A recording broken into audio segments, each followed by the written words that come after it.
Hi to all of you. I'm very glad to be here.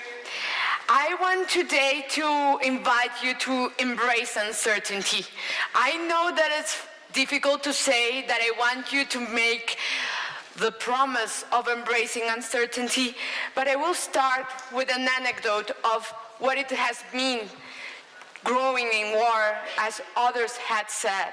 I have been born in war, I have grown in war, and if you say no Colombian context, we have been 60 years of conflict, but if you say and open your mind, it will be 100 years, and if you are decolonial, it will be 200 years of conflicts all the time.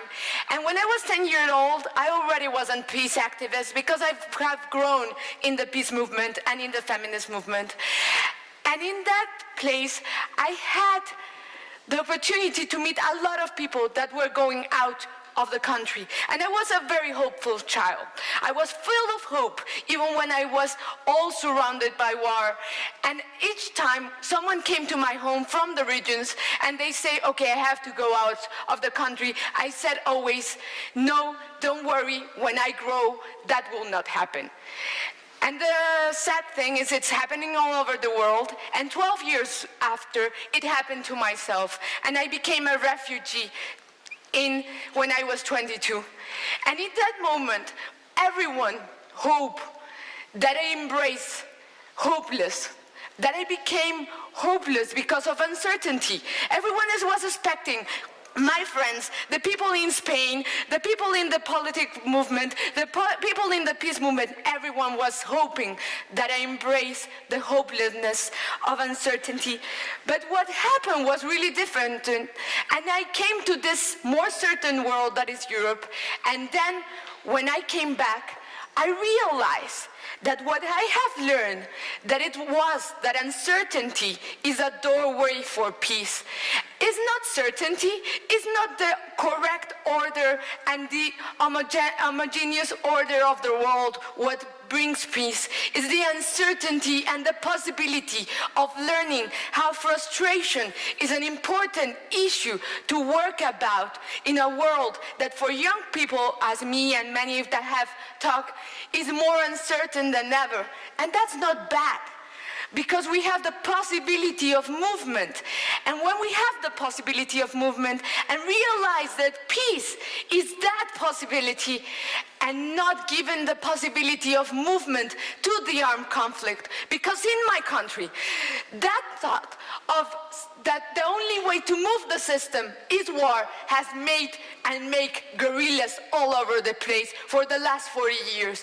And I think as a peace practitioner that this is very important, because as peace practitioners we many times ask everyone to look for certainty, to look for order. And I have grown in a place that is chaotic. Bogota is not an organized place. I have lived in Barcelona and I was like, wow, this is so orderly, and it's not the most ordered city in Europe. And we are in a very ordered one now. But this thing of, we have a way to say in Colombia is that le falta calle. And it's that sometimes in the global north, there's something about this chaotic street, the chaotic street of the global south, that you sometimes don't understand. And we sometimes don't understand either.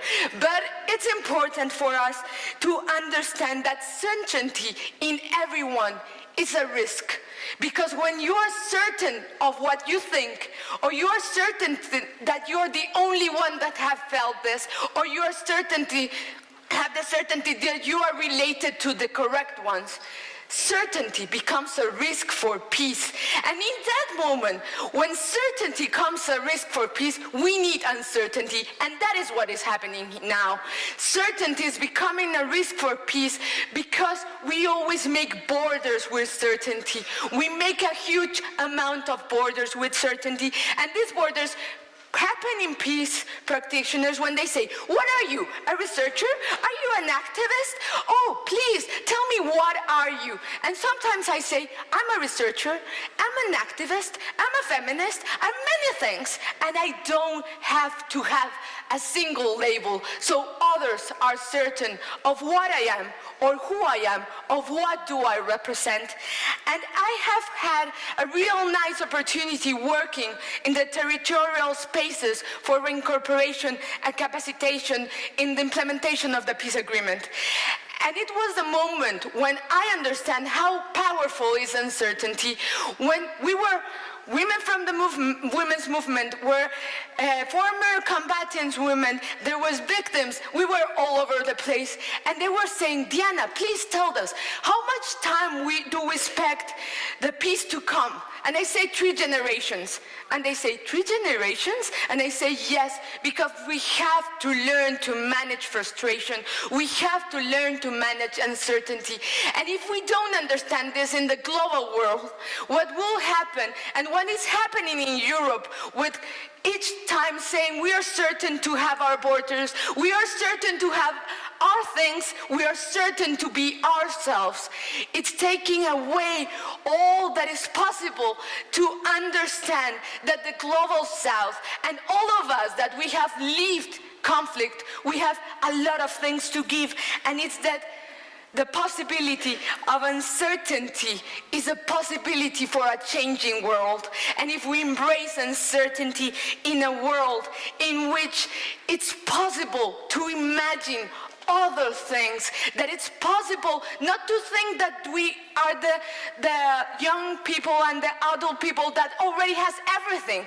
We came as they thought that we were the commodity generation, because we will have everything, we will have all the rights, we will have everything. But what is important is to understand that uncertainty is part of life. Uncertainty is life itself. And when we expect certainty, and we have learned it in armed conflict countries, conflicts that have been all over the generations, is that the certainty is death.